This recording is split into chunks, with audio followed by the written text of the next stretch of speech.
Nous venons d'accompagner Jésus dans sa passion, et aujourd'hui, samedi saint, nous sommes dans l'attente.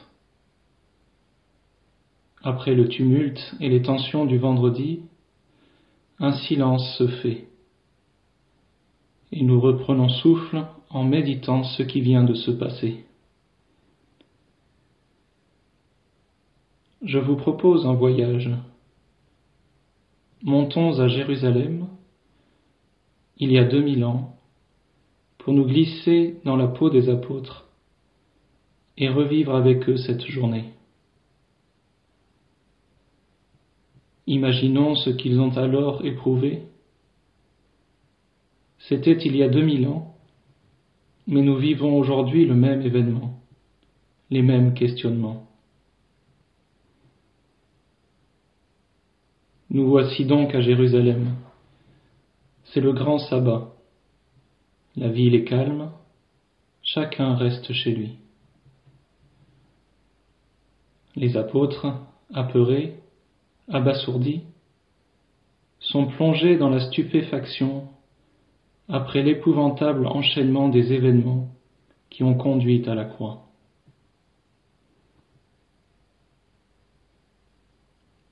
Ils s'interrogent. Allons-nous tous subir le sort de Jésus ? Les autorités juives se contenteront-elles de la mort du Maître ?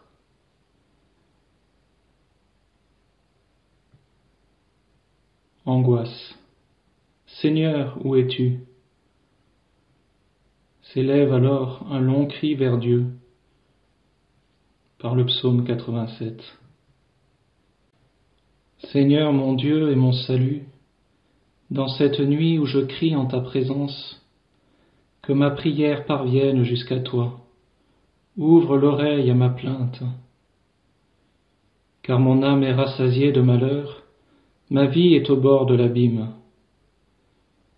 On me voit déjà descendre à la fosse, je suis comme un homme fini. Ma place est parmi les morts, avec ceux que l'on a tués, enterrés, ceux dont tu n'as plus souvenir, qui sont exclus et loin de ta main. Tu m'as mis au plus profond de la fosse, en des lieux engloutis, ténébreux.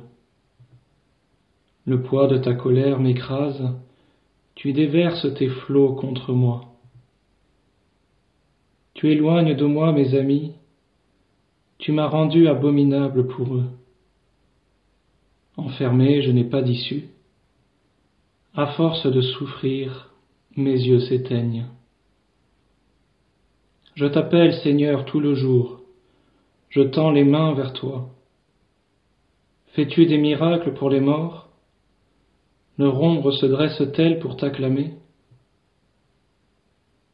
Qui parlera de ton amour dans la tombe, de ta fidélité au royaume de la mort ? Connaît-on dans les ténèbres tes miracles et ta justice au pays de l'oubli ? Moi, je crie vers toi, Seigneur.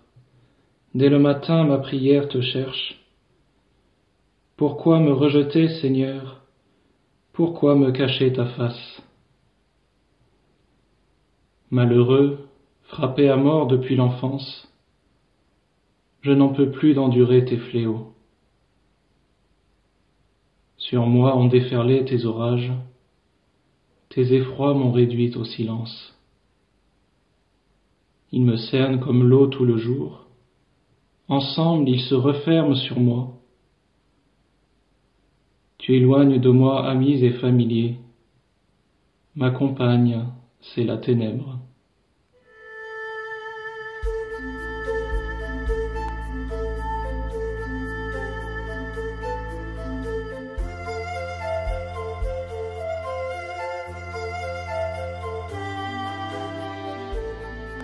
Soudain, quelqu'un frappe à la porte.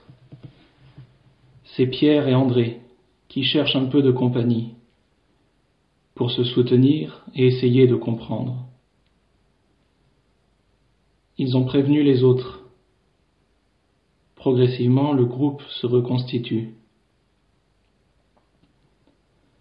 chacun encore les yeux rouges de larmes et le cœur gonflé par la douleur. Douleur de la mort du Maître, douleur et honte de l'avoir abandonné et laissé seul dans ce moment terrible.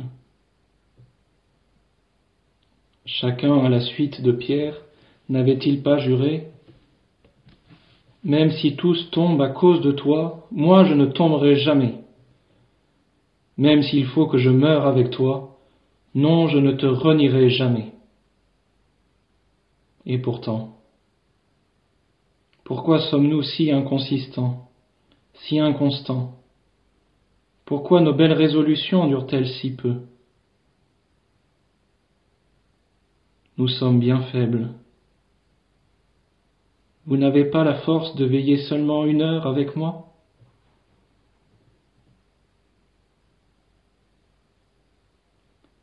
Pour se réconforter, on commémore ce qu'on a vécu ensemble.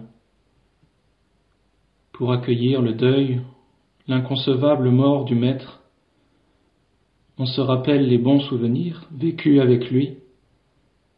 Il revit ainsi dans notre mémoire. Vous vous rappelez la première fois que l'on a rencontré Jésus sur le bord du lac ? Quelle parole d'autorité ! On pouvait passer des heures à l'écouter. Heureux les pauvres de cœur, car le royaume des cieux est à eux. Heureux ceux qui pleurent, car ils seront consolés. Heureux les doux, car ils recevront la terre en héritage. Heureux ceux qui ont faim et soif de la justice, car ils seront rassasiés. Heureux les miséricordieux, car ils obtiendront miséricorde. Heureux les cœurs purs, car ils verront Dieu. Heureux les artisans de paix, car ils seront appelés fils de Dieu. Heureux ceux qui sont persécutés pour la justice, car le royaume des cieux est à eux.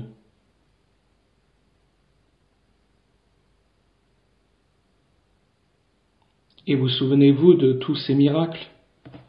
Multiplication des pains, guérison du lépreux, des paralytiques, des aveugles. Et il a même réveillé des morts. Pourquoi s'est-il alors ainsi laissé tuer hier ? Vous avez entendu, même les scribes, les anciens et les grands prêtres le disaient. Il en a sauvé d'autres, et il ne peut pas se sauver lui-même. Il est le roi d'Israël, qu'il descende maintenant de la croix, et nous croirons en lui. Il a mis sa confiance en Dieu, que Dieu le délivre maintenant s'il l'aime, car il a dit « Je suis le Fils de Dieu ».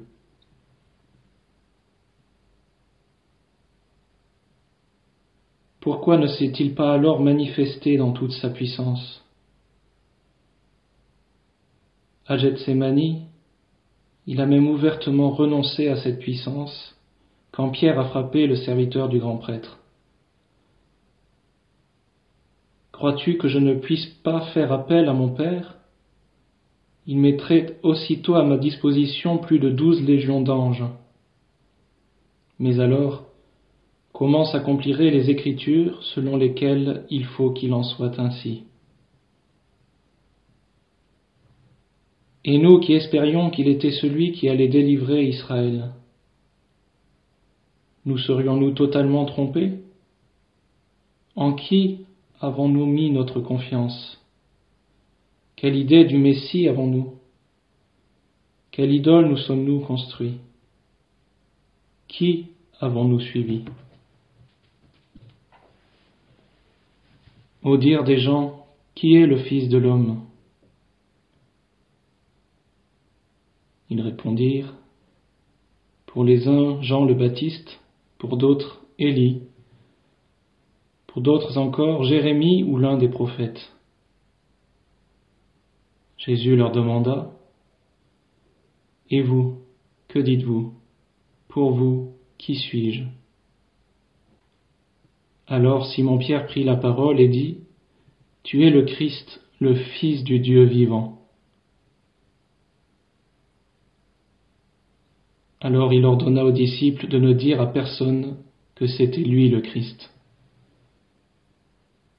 À partir de ce moment, Jésus commença à montrer à ses disciples qu'il lui fallait partir pour Jérusalem,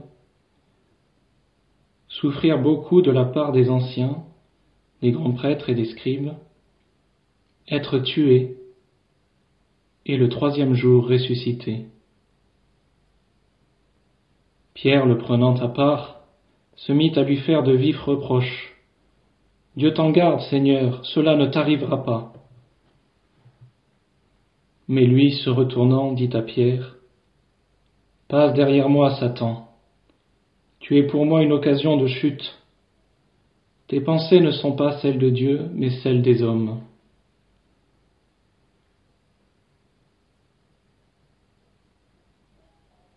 Combien il est souvent difficile de rentrer dans les pensées de Dieu. Combien il est difficile d'abandonner nos idées sur Dieu.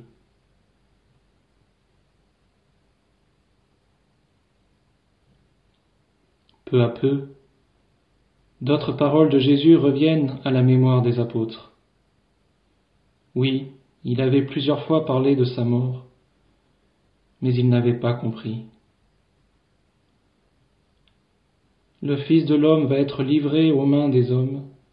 Ils le tueront, et le 3e jour il ressuscitera. Et ils furent profondément attristés.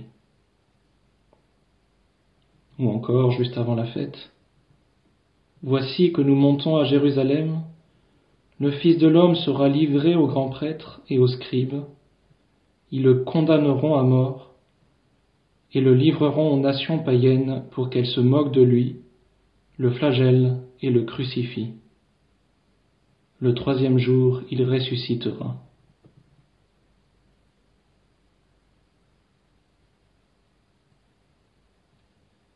Pourtant, les apôtres restent dans l'incompréhension totale. La tristesse est trop grande, la déception trop forte, le changement de perspective trop radical. Le Fils de l'homme ressuscitera. Pierre, Jacques et Jean échangent de mystérieux regards.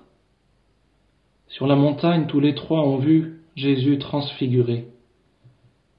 Son visage était devenu brillant comme le soleil et ses vêtements blancs comme la lumière. Et Jésus s'entretenait avec Moïse et Élie. Dans la nuée lumineuse, une voix s'était fait entendre. « Celui-ci est mon Fils bien-aimé, en qui je trouve ma joie. Écoutez-le. » En descendant de la montagne, le Maître avait alors encore une fois parlé d'être ressuscité des morts. Mais aujourd'hui, Pierre, Jacques et Jean, ne comprenant pas ce que cela signifie, n'osent parler. Ils choisissent le silence.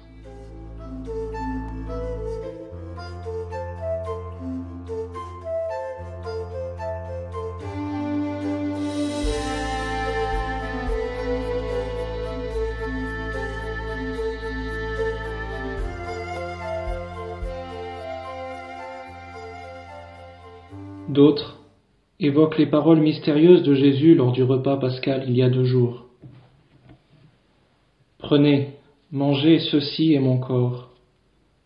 Ceci est mon sang, le sang de l'alliance, versé pour la multitude, pour le pardon des péchés. » Versé pour la multitude. Ceux qui ont une bonne mémoire cherchent, s'interrogent. Cette expression, le péché des multitudes, semble repris du prophète Isaïe. Et si les poèmes du serviteur souffrant d'Isaïe parlaient du Messie, jamais on n'aurait osé lui appliquer. Et pourtant cela semble bien correspondre à ce qui s'est passé la veille. Maltraité, il s'humilie, il n'ouvre pas la bouche. Comme un agneau conduit à l'abattoir, comme une brebis muette devant les tondeurs, il n'ouvre pas la bouche. Arrêté puis jugé, il a été supprimé. Qui donc s'est inquiété de son sort? Il a été retranché de la terre des vivants, frappé à mort pour les révoltes de son peuple. On a placé sa tombe avec les méchants, son tombeau avec les riches, et pourtant il n'avait pas commis de violence. On ne trouvait pas de tromperie dans sa bouche. Broyé par la souffrance, il a plu au Seigneur. S'il remet sa vie en sacrifice de réparation, il verra une descendance. Il prolongera ses jours. Par lui, ce qui plaît au Seigneur réussira. Par suite de ses tourments, il verra la lumière. La connaissance le comblera. Le juste, mon serviteur, justifiera les multitudes. Il se chargera de leurs fautes. C'est pourquoi parmi les grands je lui donnerai sa part. Avec les puissants il partagera le butin, car il s'est dépouillé lui-même jusqu'à la mort, et il a été compté avec les pécheurs, alors qu'il portait le péché des multitudes, et qu'il intercédait pour les pécheurs.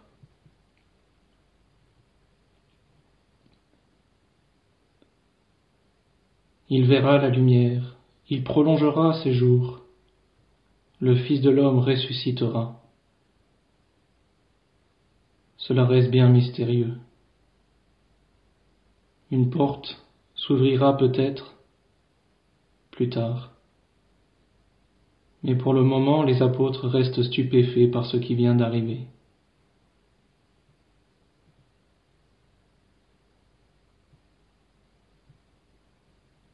Alors le disciple bien-aimé, Jean, qui était auprès de Jésus au pied de la croix, suggère discrètement de prier ensemble la prière que nous avons reçue du Sauveur. Notre Père, qui es aux cieux, que ton nom soit sanctifié, que ton règne vienne, que ta volonté soit faite sur la terre comme au ciel. Donne-nous aujourd'hui notre pain de ce jour. Pardonne-nous nos offenses comme nous pardonnons aussi à ceux qui nous ont offensés. Et ne nous laisse pas entrer en tentation, mais délivre-nous du mal.